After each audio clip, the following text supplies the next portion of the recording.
Sa isang liblib na baryo sa gilid ng bundok ng Mantalaan, nakatira ang isang dalagang magsasaka na nagngangalang Luisa. Payak lang ang kanyang pamumuhay, isang maliit na kubo, 3 taniman ng palay at isang kalabaw na pagod na sa katandaan. Wala siyang inaasahan kundi ang sarili niyang sipag at lakas ng loob. Bata pa lamang siya nang pumanaw ang kanyang mga magulang dahil sa matinding sakit, kaya't napilitan siyang itaguyod ang natitirang lupain na pamana ng kanyang ama. Maganda si Luisa sa kabila ng kanyang kahirapan. Ang kanyang buhok ay itim na itim, humahaba hanggang balikat, at ang kanyang mga mata ay parang laging naglalaman ng sikat ng araw, puno ng pag-asa sa kabila ng hirap ng buhay. Marami ang humahanga sa kanya sa baryo, ngunit dahil sa kahirapan at dahil sa pagkabisi niya sa bukid, ni minsan ay hindi siya sumagi sa isip na mag-asawa. Isang araw ng tag-init, habang si Luisa ay abala sa pagbubungkal ng lupa sa kanyang palayan, napansin niya ang kakaibang dami ng tuyot na damo sa gitna ng kanyang taniman. Lumapit siya upang ayusin ito, ngunit laking gulat niya nang may narinig siyang kakaibang huni, hindi huni ng ibon o kuliglig, kundi isang malamig na bulong. Luisa! Napaatras siya, inisip kung siya ba ay napagod lamang o baka naman inaapoy ng lagnat. Ngunit nang tumingin siya muli sa tuyot na damo, nakita niya ang isang ahas mahaba, kulay pilak ang balat, at ang mga matay kumikislap na parang mga bituin sa gabi. Luisa! Muli nitong sabi, ngunit ngayon ay malinaw na, tila isang tao ang nagsasalita mula sa bibig ng nilalang. Nanlaki ang mga mata ng dalaga, mabilis ang tibok ng kanyang puso. Gusto niyang tumakbo palayo, ngunit parang may humahawak sa kanyang mga paa. Pinipigilan siyang iwanan ng ahas. Ako'y huwag mong katakutan, sabi ng ahas. Ako'y hindi ka kakagatin, sa halip nais kitang tulungan. Ikaw, isang ahas na nagsasalita? Nauutal na tanong ni Luisa. Oo, Luisa. Ako'y si Sulaiman, tagapangalaga ng kayamanan ng bundok na ito. Matagal na kitang minamasdan. Sa lahat ng tao sa baryong ito, ikaw lamang ang may busilak na puso at walang kasakiman. Hindi pa rin makapaniwala si Luisa. Sa mga kwento ng matatanda, may mga nilalang ngaraw na nagbabantay sa kayamanan ng kalikasan, mga duwende, diwata, at minsan daw ay ahas. Pero sa buong buhay niya, ngayon lang siya nakakita ng ganito. Anong gusto mo sa akin? Mahinang tanong niya. Nais kong bigyan ka ng gantimpala sa iyong kabutihan, sagot ni Sulaiman. Ngunit hindi basta-basta. Kailangan mo munang dumaan sa isang pagsubok. Lumapit ang ahas at sa bawat paggapang nito sa lupa, nagiiwan ito ng makikintab na marka na tila alon sa ilog. Kung tatanggapin mo ang aking alok, Luisa, patuloy ng ahas, hindi ka na maghihirap. Ang iyong bukirin ay magiging masagana. Ang iyong buhay ay magbabago. Ngunit kailangan mong buksan ang iyong puso sa bagay na hindi lahat ng tao kayang tanggapin. Hindi na nagdalawang isip si Luisa. Alam niyang bihirang dumarating ang ganitong pagkakataon. At sa kabila ng takot at pagdududa, may isang tinig sa loob niya ang nagsabing dapat niyang subukan. Ano ang kailangan kong gawin? Matapang na tanong niya. Ngumiti ang ahas at sa isang kisap mata, naglaho ito sa ilalim ng tuyot na damo. Nagiiwan lamang ng isang maliit na lagusan, isang butas sa lupa, sapat lang para sa isang tao. Sumunod ka, Luisa, narinig niyang bulong mula sa ilalim. Titig na titig si Luisa sa madilim na butas. Hindi niya alam kung anong naghihintay sa kanya roon, kayamanan o kamatayan. Ngunit sa kanyang puso, isang apoy na tapang at pag-asa ang sumiklab. At dahan-dahan, bumaba siya sa lagusan patungo sa isang lihim na mundo na magbabago ng kanyang buhay magpakailanman. Dahan-dahang lumusong si Luisa sa makipot at madilim na lagusan. Sa bawat hakbang niya pababa, naririnig niya ang mumunting kaluskos ng mga insekto at ang malamig na simoy ng hangin na sumasayad sa kanyang balat. Nanginginig siya hindi lamang sa lamig, kundi pati na rin sa kaba. Ngunit sa kabila ng lahat, pinilit niyang lakasan ang loob kung babalik siya ngayon. Mananatili siyang isang hamak na magsasakang sagad sa hirap.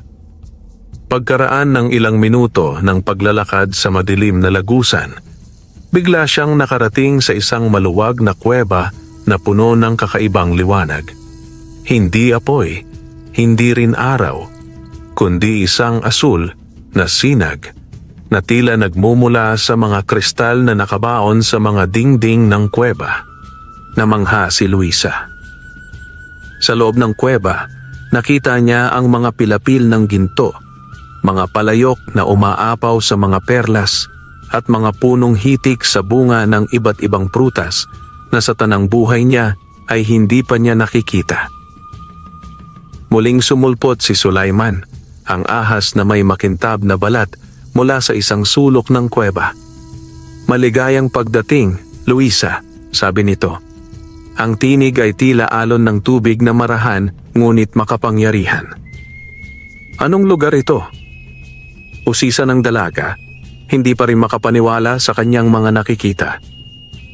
"Ito ang kayamanan ng Mantalaan," paliwanag ni Sulaiman. "Isang lihim na ipinagkakatiwala lamang sa mga dalisay ang puso. Ngunit hindi mo basta-basta makukuha ang mga yaman dito.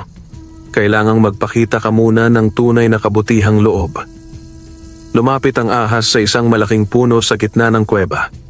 Sa ilalim ng punong iyon, may nakalagay na isang maliit na batong puti na may inukit na mga lumang simbolo. "Ito ang bato ng pagsubok," sabi ni Sulaiman. "Ipapatong mo ang iyong kamay dito. Kung ang iyong puso ay tunay na malinis, hindi sakim, hindi mapanakit, magbubukas sa iyo ang kayamanan. Ngunit kung may bahid ng kasamaan ang iyong hangarin, ikaw ay mawawala sa mundong ito at hindi na makababalik pa." Natigilan si Luisa, napalunok siya ng laway. Ang kapalit ng pagkakamali ay buhay niya mismo. Ngunit sa kanyang puso, alam niya ang totoo. Hindi siya nagnanais ng kayamanan para sa kasakiman. Kung mayaman man siya, nais lamang niyang maibsan ang paghihirap niya, makabili ng gamot sa mga may sakit sa baryo, at makapagpatayo ng paaralan para sa mga batang hindi makapag-aral dahil sa kahirapan. Matapos ang ilang sandali ng pag-iisip, huminga siya ng malalim at ipinatong ang kanyang kamay sa bato ng pagsubok. Saglit na katahimikan.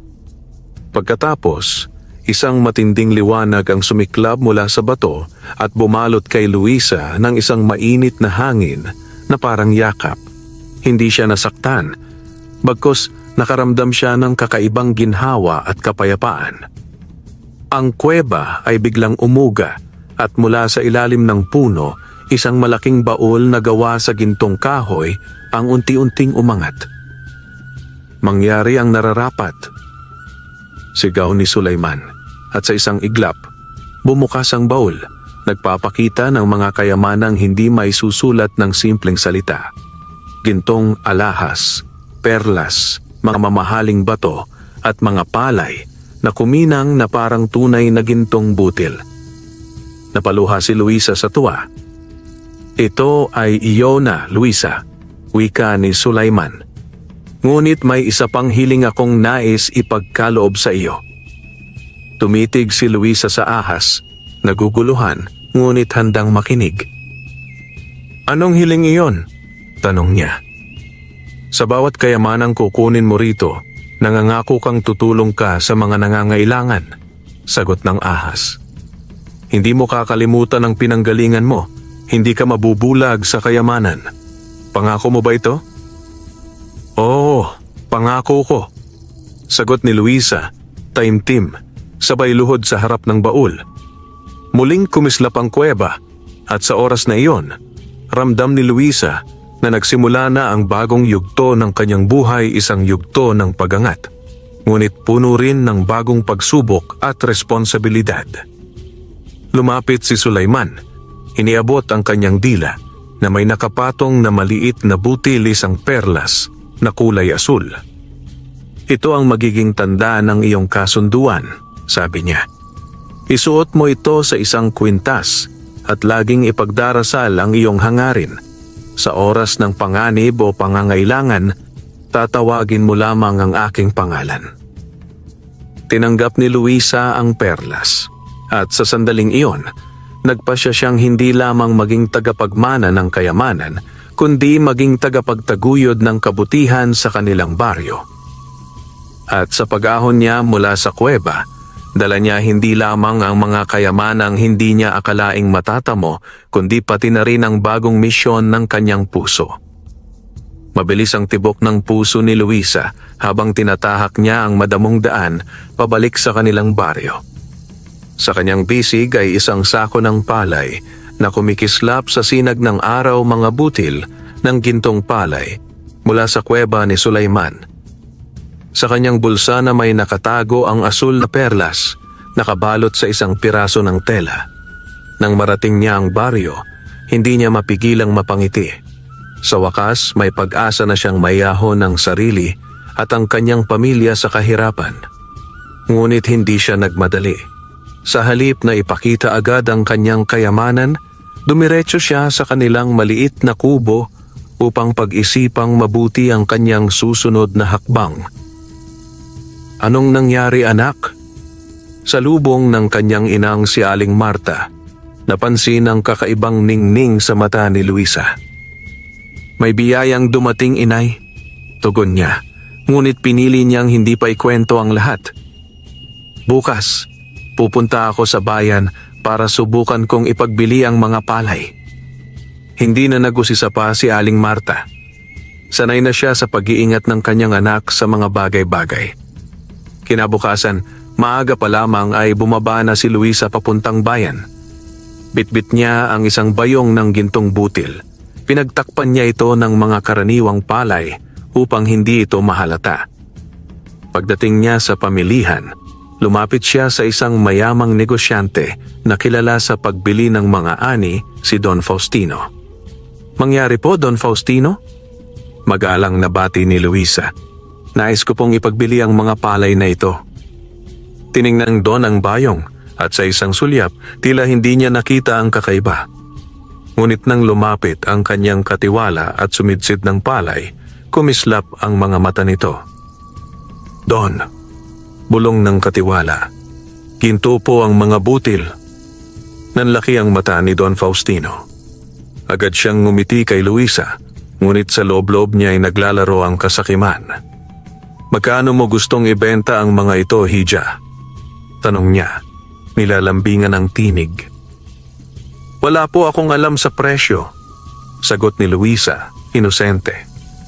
Kayo na po ang bahalang magtakda, basta po makabenta lang ako kahit konti.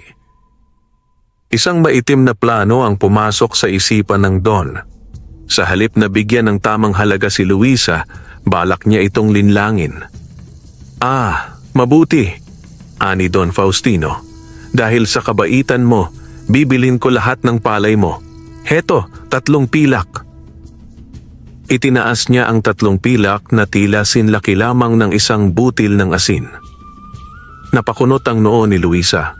Hindi siya marunong sa takbo ng kalakalan, ngunit alam niya sa puso niya na hindi patas ang alok. Bakit po 3 pilak lang? Inosente niyang tanong. Ganito talaga ang halaga ng palay sa ngayon, palusot ng Don. Kung gusto mong ibenta, tatanggapin mo ito. Kung hindi, marami pang magsasakang maghihintay para sa akin. Napaisip si Luisa. Kasabay ng kanyang pagdududa, biglang kumislap ang kanyang bulsa, ang asul na perlas na galing kay Sulaiman. Isang bulong ang narinig niya sa kanyang isip. Huwag kang magpalinlang. Ang katotohanan ay nasa iyong puso. Nagangat ng tingin si Luisa at matapang na humarap kay Don Faustino.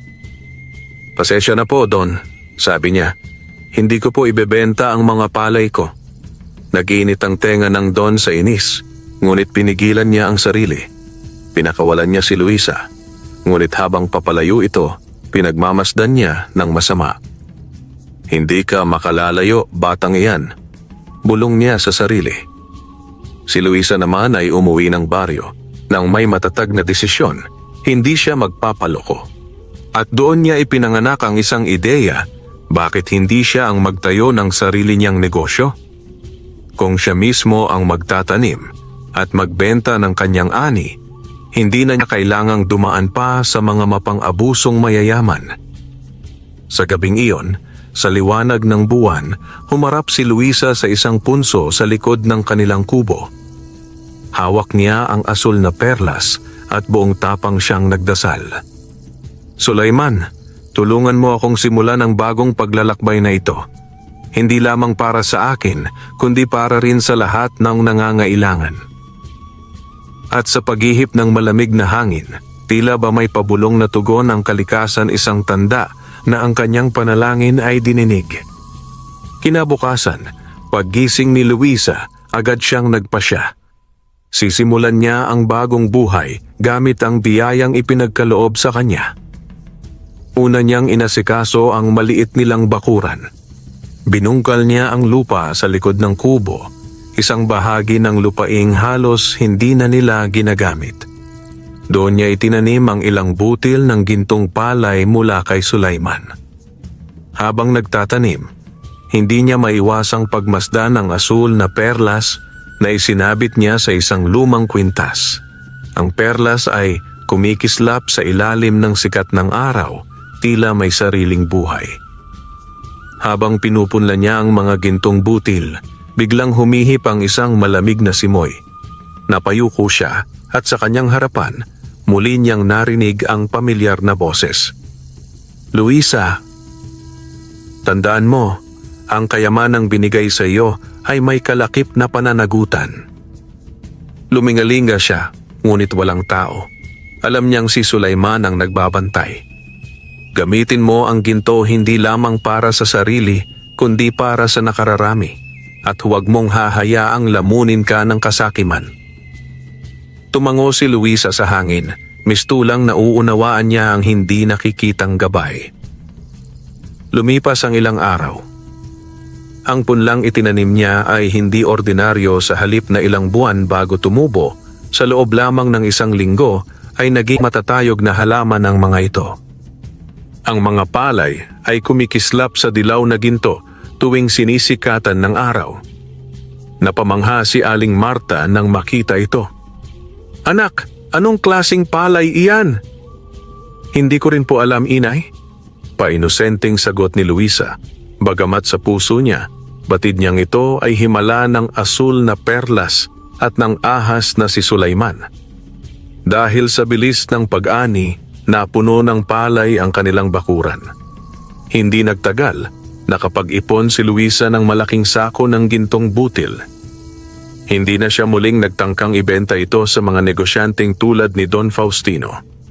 Sa halip, sa tulong ng kanyang inay, nagtayo sila ng maliit na tindahan sa harap ng kubo, isang payak na pwesto kung saan nagbebenta sila ng bigas, gulay at prutas mula sa sariling tanim. Dahil kakaiba ang kalidad ng mga produkto, matamis ang prutas, mabango ang bigas, malasa ang gulay, dumagsa ang mga tao sa baryo at mga karatig baryo upang bumili. Mula sa maliit na kita, unti-unting lumago ang kanilang tindahan. Nakabili sila ng kariton, saka ng kalabaw. Nakapagpagawa rin sila ng mas malapad na bahay mula sa kubo, naging isang matibay na bahay na gawa sa kahoy at bato. Ang dating minamaliit na dalagang si Luisa, ngayoy pinupuri ng lahat. Si Luisa napakabait at masipag, hindi yumabang kahit umasenso, sabi ng mga kabaryo. Ngunit sa kabilang dako ng baryo, hindi lahat ay natutuwa sa kanyang tagumpay. Lalong-lalo na si Don Faustino. Habang pinagmamasdan niya mula sa bintana ng kanyang malaking bahay ang pagyabong ng negosyo ni Luisa, nanlilisik ang kanyang mga mata sa inggit. Hindi maaari ito, bulong niya sa sarili. Hindi maaaring lamangan ako ng isang hamak na dalagang magsasaka. At doon niya isinilang ang isang masama at mapanganib na plano. Kailangang makuha niya ang lihim ni Luisa kahit anong paraan. Sa paglipas ng mga linggo, lalong naging tanyag ang pangalan ni Luisa, hindi lamang sa kanilang baryo, kundi pati na rin sa mga karatig baryo. Mula sa isang hamak na magsasaka, siya ngayon ang tinuturing na dalagang huwaran, isang simbolo ng sipag, kabutihan at pag-asa. Ngunit habang lumalaki ang kanyang tagumpay, mas lumalalim naman ang inggit at galit ni Don Faustino. Isang gabi, sa loob ng kanyang malaki at madilim na silid, pinatawag ni Don Faustino ang isang kakaibang bisita, isang mangkukulam na kilala sa pangalang Mang Sisto. Si Mang Sisto ay isang matandang lalaking payat, may maiitim na mata, at palaging may dalang bote ng itim na langis at mga tuyong dahon na ginagamit sa kanyang mga kulam. Alam mo na ang dahilan kung bakit kita pinatawag, malamig na sabi ni Don Faustino habang umiinom ng alak. Tumango si Mang Sisto, ngumiti ng tuso, at inilabas mula sa kanyang sako ang isang itim na manika, may buhok na tila sa tao. Ang batang iyan, si Luisa, ani Don Faustino. Gusto kong mawalan ng swerte. Gusto kong bumalik siya sa putikan sa kahirapan. Kung maaari, gawin mong mas masahol pa. Napakuyom ang kamao ni Mang Sisto. Madali yan, Don, pero kailangan ko ng bagay na pag-aari niya, isang gamit na malapit sa kanya. Isang ngiti ang gumuhit sa labi ni Don Faustino. Magpapadala ako ng aking mga tauhan pag nanakawan natin siya ng kahit isang piraso ng kanyang mga damit o alahas, wika niya. Samantala, sa bahay ni Luisa, abala siya sa pag-aayos ng bagong ani. Katabi niya sa mesa ang kwintas na may asul na perlas. Hindi niya alam na ito ang tunay na pinupuntirya ni Don Faustino. Habang si Aling Marta ay nagluluto ng hapunan, si Luisa naman ay nagdarasal sa ilalim ng bituin. Maraming salamat, Sulaiman, sa lahat ng biyaya. Ipinapangako kong hindi ko ito gagamitin sa kasamaan. Habang nagdarasal siya, biglang umihip ang malamig na hangin. Kasabay ng pagdampi nito sa kanyang pisngi, isang mahinang bulong ang narinig niya. Mag-ingat ka, Luisa. May panganib na nagtatago sa dilim. Napakapit siya sa kwintas. Nanlalamig ang kanyang palad ngunit hindi siya natinag. Alam niyang hindi siya nag-iisa, si Sulaiman, at ang kanyang banal na asul na perlas ay nagbabantay. Sa sumunod na gabi, habang mahimbing ang tulog ng mag-ina, dalawang anino ang palihim na pumasok sa kanilang bakuran. Isa sa mga tauhan ni Don Faustino, si Crispin, ang nagsilbing leader ng grupo. Tahimik silang naglakad papalapit sa bintana, marahang binuksan ito at sinilip ang loob ng bahay. Sa tabi ng kama ni Luisa, nakita nila ang kwintas na may perlas na kasabit lamang sa isang kahoy na pako sa dingding. Yan ang target, bulong ni Crispin. Dahan-dahan siyang pumasok, umiiwas sa mga kaluskos. Ilang pulgada na lang ang layo niya sa kwintas ng isang mahabang sibol ng tunog ang pumuno sa paligid. Lumingon si Crispin mula sa dilim. Isang higanting ahas, kulay ginto ang balat, ang gumapang mula sa ilalim ng sahig. Nanlaki ang kanyang mga mata sa takot. Hindi niya alam kung paano. Ngunit ang ahas na ito ay tila galing sa ibang mundo, ang mga mata nito ay kumikislap sa bughaw na liwanag. Ah! Sigaw niya. Nagising si Luisa at Aling Marta sa ingay. Pagkakita niya sa ahas, hindi nagkatubili si Luisa. Kinuha niya agad ang kwintas at itinapat ito sa ahas. Biglang nagliwanag ang buong paligid. Naglaho ang ahas sa isang kisap mata, ngunit naiwan ang mga tauhan ni Don Faustino na nanginginig sa sahig. Hindi na nag-aksaya ng panahon si Luisa. Kumuha siya ng malaking kahoy at itinaboy palabas ang mga magnanakaw.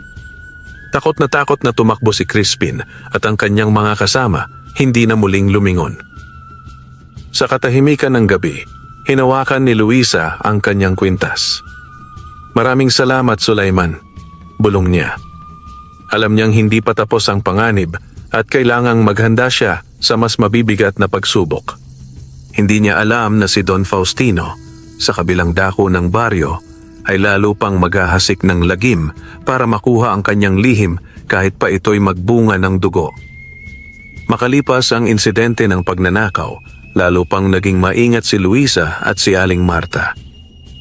Tuwing gabi, isinara nila ang lahat ng bintana, isinabit sa pinto ang mga palaspas na benditado at nagdasal ng taimtim bago matulog. Ngunit kahit anong pag-iingat nila, ang panganib ay hindi na basta umaaligid, ito ay nagtatago, naghihintay ng tamang oras para sumalakay. Samantala si Don Faustino ay hindi na makatulog sa galit. Isang ahas? Sigaw niya habang binabasag ang isang mamahaling florera. Bakit hindi ninyo nakuha ang kwintas? Nakaluhod sa harap niya sina Crispin at ilang tauhan. Nanginginig sila sa takot. May lumabas pong higanting ahas, Don. Pautal-utal na sabi ni Crispin. Hindi po ito ordinaryong hayop. Parang may kapangyarihan. Lalong nangitim ang mukha ni Don Faustino sa galit. Hindi ko hahayaang matalo sa isang batang hampas lupa. Pagkatapos, sumulyap siya kay Mang Sisto na nakatayo sa sulok, nagmamasid. Ihanda ang pangalawang plano, aniya. Kung hindi natin makukuha ang kanyang kwintas ng sapilitan, baka kailanganin nating gamitin ang pang-akit. Kinabukasan, habang abala si Luisa sa pagtatanim sa kanyang bukid, may isang karwahe na huminto sa gilid ng kanyang lupain. Bumaba ang isang matikas na binata, si Tomas, ang pamangkin ni Don Faustino, na kilala sa kanilang lugar bilang isang maginoo, ngunit may itinatagong mapanlinlang na pagkatao. Bitbit niya ang isang mamahaling kahon, nakabalot sa tela ng seda. Ngumiti siya at nilapitan si Luisa. Magandang araw, binibining Luisa. Bati niya habang bahagyang yumuko bilang tanda ng paggalang. Napahinto si Luisa sa pagtatanim. Pinunasan niya ang pawis sa noo at ngumiti ng magalang. Magandang araw rin po, Ginoo. Ano pong maipaglilingkod ko sa inyo? Bumungad ang matamis ng ngiti ni Tomas. Ako po'y dumating upang maghandog ng maliit na regalo para sa isang dalagang kahanga-hanga. Anya, sabay abot ng kahon. Nagatubili si Luisa. Hindi po ako tumatanggap ng regalo mula sa hindi ko kilala, matatag niyang sabi. Napangiti si Tomas, tila inaasahan ng pagtanggi. Ako po si Tomas, pamangkin ni Don Faustino. Hangad lamang namin ang makabuo ng magandang samahan sa isang magiting na kababaryo tulad ninyo. Ito po'y galing sa puso. Tila may kakaibang lambing sa boses ng binata na parang may halong hipnotismo. Kahit paano, naramdaman ni Luisa ang bahagyang pag-aalinlangan sa kanyang puso. Muli niyang tinapunan ng tingin ang kahon, animoy nangaakit. Ngunit bago niya maabot ang kahon, isang malamig na hangin ang sumipol sa kanyang tainga. Narinig niya ang mahinang tinig ni Sulaiman. Huwag kang magpalinlang, Luisa. Ang regalong iyan ay may lason. Napapitlag siya at agad inatras sa kanyang kamay. Pasensya na po, Ginoong Tomas, sabi ni Luisa, matatagang tinig. Hindi ko kailangan ng kahit anong regalo. Ang biyaya ng Diyos at ng kalikasan ang pinakamasarap na handog. Nangingiti pa rin si Tomas, ngunit sa loob-loob niya ay kumulo ang galit. Nagbigay siya ng isang huling paanyaya. Kung sakali pong magbago ang inyong isip, bumisita lamang po kayo sa Hacienda de Faustino. Bukas po ang aming pinto para sa inyo. Pagkasabi nito, umalis na si Tomas, dala ang hindi na ibigay na regalo. Ngunit sa kanyang pag-alis, sumumpa siya sa sarili. Kung hindi ka madadaan sa pakiusap, ipapakita ko sa iyo ang kapangyarihan ng aming angkan. Pagka-uwi ni Luisa sa kanilang bahay, ikinuwento niya ang nangyari kay Aling Marta. Nag-alala ang matanda. Apo, sabi ni Aling Marta habang hinahaplos ang buhok ni Luisa, huwag kang magtitiwala sa mga matatamis ang dila, lalo na sa mayayaman at makapangyarihan. Madalas, may nakatago silang tinik sa mga bulaklak. Tumango si Luisa, Nangingilid ang luha. Alam niya sa bawat biyaya ng tagumpay, may kaakibat na panganib. At sa mga susunod na araw, mararamdaman niya ang tunay na tindi nito. Sa kabilang dako ng gabi, sa madilim na bodega ng Hacienda de Faustino, isang ritual ang sinimulan ni Mang Sisto. Sa paligid ng altar na gawa sa ugat ng punong kahoy, sinunog niya ang itim na kandila at inusal ang mga sinaunang orasyon. Sa bawat pagbuga ng usok, isang balumbon ng itim na alon ang lumalabas, naghahanap ng butas upang makapasok sa buhay ni Luisa. Hindi niya alam, si Sulaiman rin ay naghahanda na sapagkat ang tunay na labanan sa pagitan ng liwanag at dilim ay magsisimula pa lamang. Kinagabihan, habang ang buong baryo ng San Rafael ay tahimik na nahihimbing, may kakaibang katahimikan na bumalot sa paligid ng bahay ni na Luisa. Hindi ordinaryong katahimikan, ito ay mabigat, nakalulunod at puno ng panlalamig. Maging ang mga kuliglig at mga palaka ay tumigil sa pag-ingay. Sa loob ng kanilang kubo, si Luisa ay nagdarasal sa paanan ng munting altar, habang si Aling Marta ay nakahiga, ngunit gising, may hawak na rosaryo. Wari nilang nararamdaman ang paparating na panganib. Biglang kumalabog ang hangin. Pumasok ang malamig na bugso sa loob ng bahay, kasabay ng pagliyab ng mga kandilang na kasindi nagbabanta ng isang presensya na hindi nila nakikita. Mula sa lilim ng kanyang silid, marahang gumapang palabas si Sulaiman. Ang kanyang makintab na katawan ay tila nagliliwanag sa dilim, at ang kanyang mga mata ay kumikislap ng pula. Handa ka na ba, Luisa? Isang boses ang dumapo sa isip ng dalaga si Sulaiman. Tumayo si Luisa, pinigilan ang pagninig ng kanyang mga tuhod at tumango. Ano ang kailangan kong gawin? Tanong niya sa isipan, sapagkat natutunan na niyang makipag-usap kay Sulaiman nang hindi binubuka ang bibig. Manatili kang matatag. Anumang anyo ang makita mo, huwag kang matakot. Ang dilim ay malakas, ngunit ang pusong dalisay ay hindi nila kayang lupigin. Sagot ng ahas. Sa labas ng kanilang bahay, nagsimulang magsanib-sanib ang itim na ulap, bumuo ng isang hugis. Unang lumitaw ang hugis ng isang higanteng anino, tila isang nilalang na binuo sa usok at galit. Mula sa usok na yon, unti-unting nahubog ang isang matandang lalaking baluktot ang likod. Ang mga matay itim na itim, walang puti. Si Mang Sisto. Kasabay niya may lumitaw pang 3 nilalang. Mga hayop na may anyo ng aso, ngunit may mga matang pulang-pula at bibig na umaagos ang itim na laway. Mga nilalang na nilikha ng itim na mahika. Luisa! Sigaw ni Mang Sisto. Ang boses niya'y nagpauga sa lupa. Ibigay mo sa amin ang iyong kwintas at ipagkakaloob ko sa iyo ang kayamanan, kapangyarihan at buhay na walang kahirap-hirap. Ngunit hindi kumibo si Luisa. Kumapit lamang siya sa kanyang kwintas, habang si Sulaiman ay pumulupot sa kanyang katawan, nakahandang magtanggol. Kung hindi, banta ni Mang Sisto, pagdaramdam at kamatayan ang iyong aabutin. Kasabay ng pagsigaw niya, kumawala ang 3 itim na aso at mabilis na tumakbo papunta kay Luisa. Mabilis ang pangyayari. Sa isang iglap, bumuka ang bibig ni Sulaiman at bumuga ng liwanag isang gintong apoy na tumama sa unang asong itim, dahilan upang ito ay sumabog at maging abo. Ang 2 pang nilalang ay patuloy na sumugod. Luisa, itaas mo ang kwintas.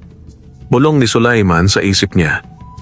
Walang pag-aatubili, tinaas ni Luisa ang kwintas na yari sa dilaw na bato. Isang nakakasilaw na liwanag ang sumiklab mula rito, bumalot sa buong bahay. Ang mga itim na aso ay napaurong, tumili, at sa isang kisap matay, natunaw sila sa liwanag parang wax sa apoy. Si Mang Sisto ay napaatras, napasigaw sa galit. Hindi mo na matatagalang muli ang ganitong pagsalakay, babae. At sa isang pag-ikot ng hangin, naglaho siya kasama ang natitirang itim na ulap. Pagkatapos ng laban, bumalik ang katahimikan sa paligid.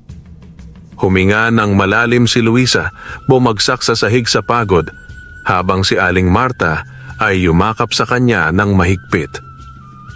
"Anak ko," umiiyak na sabi ng matanda. "Anong klaseng laban ba ito ang pinasok natin?"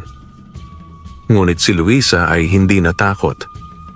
Sa halip, ang kanyang puso ay nagningas ng bagong tapang. Alam niyang hindi ito ang huli. Alam niyang mas malalakas pang pagsubok ang darating. At higit sa lahat alam niyang, sa tulong ni Sulaiman, hindi siya kailanman nag-iisa. Lumipas ang ilang araw mula nang umatake si Mang Sisto at ang kanyang mga itim na nilalang. Bagaman bumalik sa normal ang kabuhayan ni Luisa, dama pa rin nila ni Aling Marta ang mabigat na aninong nakabitin sa kanilang ulo. Maging si Sulaiman ay nagbababala, hindi pa tapos ang panganib. Isang gabi, habang nagpapahinga sa ilalim ng punong mangga sa bakuran, muling nagsalita si Sulaiman. "Luisa, panahon na upang tuklasin natin ang lihim ng bundok Tanglaw. Doon mo matatagpuan ang susi para maprotektahan hindi lang ang iyong sarili, kundi ang buong baryo." Napatingin si Luisa sa silangat kung saan tanaw mula sa malayo ang bundok Tanglaw, isang matandang bundok na binalot ng makakapal na ulap at kinatatakutan ng marami. Ayon sa matatanda, maraming nilalang ang nagkukubli ron, mga diwata, engkanto at mga nilalang ng dilim. Kinabukasan, nagpaalam si Luisa kay Aling Marta. Bagaman ayaw siyang papayagan ng matanda, pinilit ni Luisa na ang pag-alis ay para sa kapakanan nilang lahat. "Dalhin mo ito," sabi ni Aling Marta. Iniabot ang isang lumang pulseras na yari sa abaka at may palawit na bato. "Yan ang minana ko sa aking ina," sabi nila. Nagbibigay yan ng proteksyon laban sa mga makapangyarihang engkanto. Niyakap ni Luisa ang inainahan. Isinukbit ang kanyang kwintas, itinago ang pulseras sa kanyang braso, at saka nagsimulang maglakad patungo sa paanan ng bundok kasama si Sulaiman na nakapulupot sa kanyang baywang. Madilim at malamig ang kagubatan sa paanan ng bundok Tanglaw.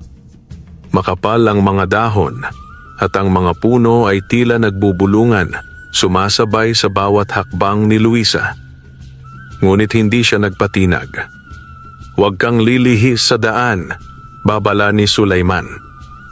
"May mga nilalang dito na mahilig magligaw ng landas." At totoo nga, ilang ulit siyang nakakita ng mga ilusyong parang daan o naririnig ang mga boses na pamilyar sa kanya, ngunit pinilit niyang huwag lumihis sa kanyang tahak.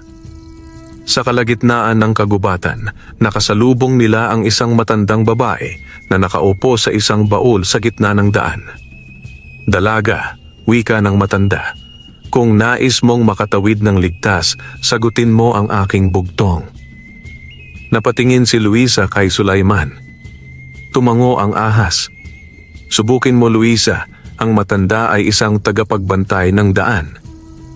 Huminga ng malalim si Luisa at nilapitan ang matanda. "Sige po, ano po ang inyong bugtong?" tanong niya. Ngumiti ang matanda at sa boses na animoy hangin, binigkas niya ang bugtong. May puno, walang bunga. May dahon, walang sanga. Hindi lumalaki, hindi namamatay. Naisip ni Luisa ang kasagutan. Pinikit niya ang kanyang mga mata at inalala ang mga bagay na alam niya sa bukid. Pagdilat niya, sinabi niya, "Anino po?" Muli, ngumiti ang matanda at sa isang kisap-matay naglaho kasabay ng baul. Sa lugar nito ay naiwan ang isang maliit na pulang batong hugis puso. "Kunin mo," sabi ni Sulaiman. "Iyan ang bato ng katapatan. Kailangan mo yan sa dulo ng paglalakbay." Nagpatuloy sila sa pag-akyat. habang pataas ng pataas, lalong dumidilim ang paligid. May mga ulap na tila buhay na sumusubok harangan sila, at ang mga puno ay mistulang naglalakad para guluhin ang landas nila. Ngunit sa bawat hadlang, si Sulaiman ang siyang nagbubukas ng daan. Minsan ay binubuga niya ang liwanag mula sa kanyang bibig, minsan naman ay pumuputol siya ng mga ugat gamit ang kanyang makapangyarihang katawan. Pagdating nila sa tuktok ng bundok, isang kakaibang tanawin ang sumalubong sa kanila. Isang malawak na kapatagan na puno ng mga bulaklak na kumikislap sa dilim, at sa gitna ng kapatagan ay nakatayo ang isang malaki, makintab na punong ginto. Iyan ang puno ng tanglaw, bulong ni Sulaiman. Diyan mo mahahanap ang tunay mong lakas. Pero bago pa man sila makalapit, isang anino ang humarang sa kanilang daraanan. Isang higanteng nilalang, kalahating tao, kalahating paniki na may pakpak na kulay uling at matatalim na kuko. Hindi kayo makakalapit. Sigaw ng halimaw, ang tinig ay mababa at dumadagundong. Tumindig si Luisa, hawak ang kwintas sa kanyang dibdib at sumigaw. Para sa baryo ko at sa lahat ng inosente, hindi ako uurong. At sa unang pagkakataon, nadama niya ang init ng kapangyarihan na namumuo sa kanyang puso, isang init na hindi niya pa kailanman naramdaman noon. Nang humarap si Luisa sa dambuhalang nilalang, dama niya ang pagragasa ng kakaibang init sa kanyang katawan.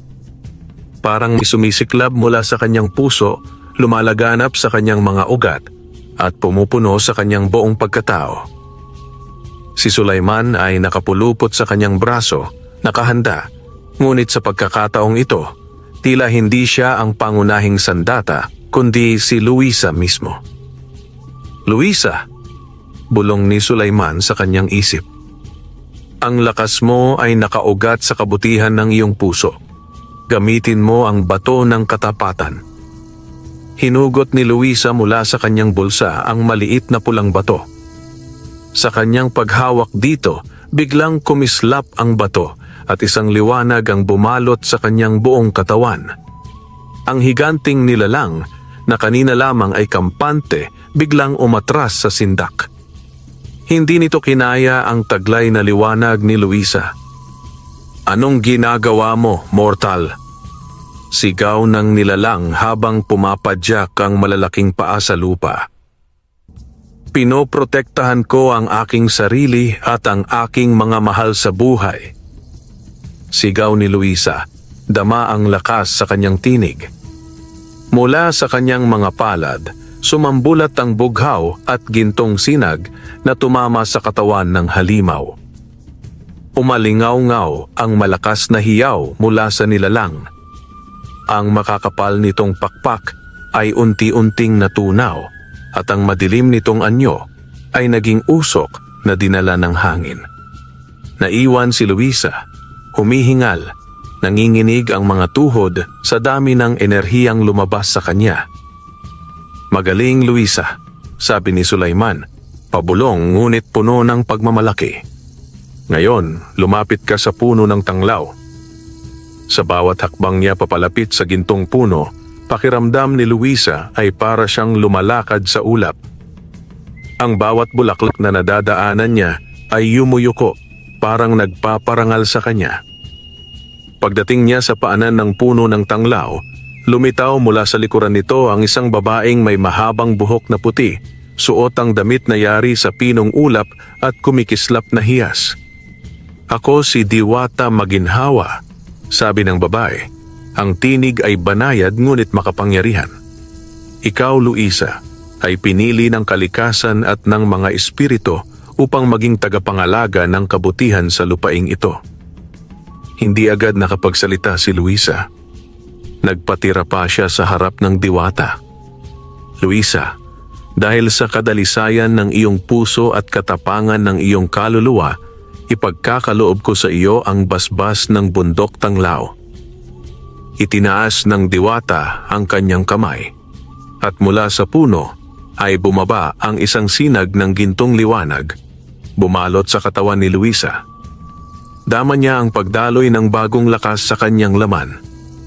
Lakas na kayang magpagaling ng sugat, kakayahang makarinig ng tinig ng kalikasan, bilis na kayang lampasan ng hangin, at kakayahang kumilala sa tunay na puso ng tao kung ito ba'y masama o mabuti. Sa gitna ng liwanag, narinig niya ang huling bilin ng diwata. Gamitin mo ang lakas na ito hindi para sa iyong sarili, kundi para sa kapakanan ng mas nakararami. At huwag mong kalilimutang ang pinakamalaking laban ay hindi sa labas, kundi sa loob ng iyong sariling puso. Pagdilat ng kanyang mga mata, wala na ang diwata. Ang puno ng tanglaw ay naglaho na rin, kasabay ng pag-alis ng mahiwagang kapatagan. Nagising si Luisa na nasa paanan ng bundok, nakahandusay sa damuhan. Si Sulaiman ay nakapulupok pa rin sa kanyang baywang, mahimbing ang tulog. Ngunit alam niyang hindi lahat ay panaginip lamang, dahil sa kanyang dibdib, nakabitin ang isang bagong kwintas, isang gintong punong maliit, hugis pusod, at kumikislap sa sinag ng araw. Ngumiti si Luisa. Handa na siyang harapin ang bagong hamon ng buhay. Sulaiman, bulong niya habang hinahaplos ang ahas. Uuwi na tayo. At sa muling pagbaba niya ng bundok, dala niya ang isang kapangyarihang hindi lamang para sa kanyang sarili, kundi para sa lahat ng nangangailangan. Pagbaba ni Luisa mula sa bundok, dala niya ang bagong lakas at ang basbas ng diwata maginhawa. Ang hangin sa baryo ay malamlam pa rin, puno ng takot at pangamba, lalo na't si Mang Sisto ay patuloy na nagpapalawak ng kanyang kapangyarihan sa mga tao. Pagkarating ni Luisa, sinalubong siya ng mga kapitbahay, mga mangunguma, mga mangingisda, mga tindera, lahat ay may mga matang puno ng pag-asa at takot. Luisa, bulalas ni Aling Rosa. Si Mang Sisto, pinilit na kamkami ng lahat ng taniman. Kinukuha niya ang mga ani namin para sa sarili niya. Pinagbabawalan niya kaming magsaka sa sarili naming lupa. Dagdag ni Mang Tomas, ang matandang magsasaka. Lumalim ang titig ni Luisa.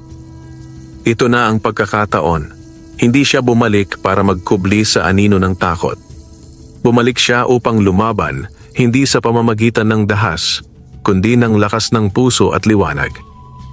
Kinabukasan, nang nakatipon ang lahat sa gitna ng baryo sa utos ni Mang Sisto, lumabas si Luisa mula sa hanay ng mga tao. Ikaw na pala ang sumikat na Luisa, bulalas ni Mang Sisto. Ang tinig niya ay puno ng panunuya. Balita ako'y may ahas kang tagapag-alaga. Sa tingin mo ba kaya mong labanan ang kapangyarihan ko? Tahimik nang ngumiti si Luisa. Sa kanyang dibdib, kumikislap ang maliit na gintong puno sa kwintas. Ang tunay na lakas, Mang Sisto, ay hindi nanggagaling sa takot o sa kasakiman. Ani Luisa, matatag ang boses. Nanggagaling ito sa kabutihan at pagmamahal sa kapwa.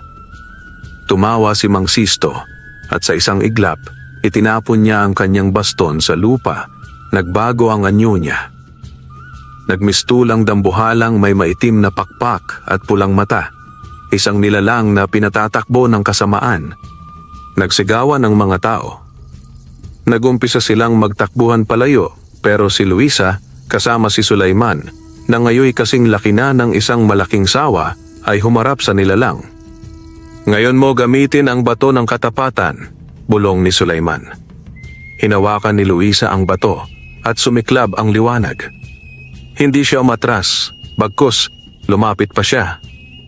Sa pangalan ng lahat ng mga naaapi at nilalamangan, tapusin na natin ito, sigaw niya. Isang bughaw na sinag ang lumabas sa kanyang kamay, tumama kay Mang Sisto, na nagsisigaw habang unti-unting natutunaw ang kanyang anyong mabangis. Luisa, hindi pa tapos ito. Huling sigaw ng halimaw bago siya tuluyang naglaho sa hangin, iniwan ang baryo na parang muling nabuhayan ng pag-asa. Pagkatapos ng tagpong iyon, Lumapit ang mga tao kay Luisa. Hindi nila napigilang yumuko bilang paggalang sa kanyang tapang. "Ikaw ang aming tunay na pinuno, Luisa," sabi ni Mang Tomas habang luhaan ng mata. Ngumiti si Luisa pero umiling. "Hindi ko kailangan ng trono o titulo," sagot niya. "Ang kailangan natin ay magtulungan. Sama-sama nating itatayo muli ang ating baryo, hindi bilang alipin ng takot, kundi bilang magkakapatid." Paglipas ng mga buwan, ang baryo nila Luisa ay umunlad ng husto. Nagtayo sila ng mga paaralan para sa mga bata. Pinalawak ang taniman ng palay at mais, at itinaguyod ang patas na kalakalan kung saan bawat isa ay may bahagi sa tagumpay. Si Luisa, bagamat naging tanyag, ay nanatili pa ring dalagang magsasaka. Nagtatanim, nag-aalaga ng lupa, at naggagabay sa mga kababaryo sa pamamagitan ng halimbawa, hindi ng utos. Hindi na kailanman nakita pa si Mang Sisto, at pinaniniwalaan ng lahat na ang kasamaan niya ay tuluyang naglaho dahil sa lakas ng isang dalagang ang puso ay mas dalisay pa sa gintong tinatanim nila. At si Sulaiman, hindi niya iniwan si Luisa. Nanatili siyang kasama ng dalaga, tagapayo at tagapagtanggol, ngunit higit sa lahat naging kaibigan. Mula noon, tuwing sasapit ang gabi at sumasayaw ang mga alon ng palay sa hangin, maririnig ang malamig na tinig ng baryo. Si Luisa, ang dalagang magsasaka na pinayaman hindi ng ginto lamang kundi ng pagmamahal at kabutihan. Wakas,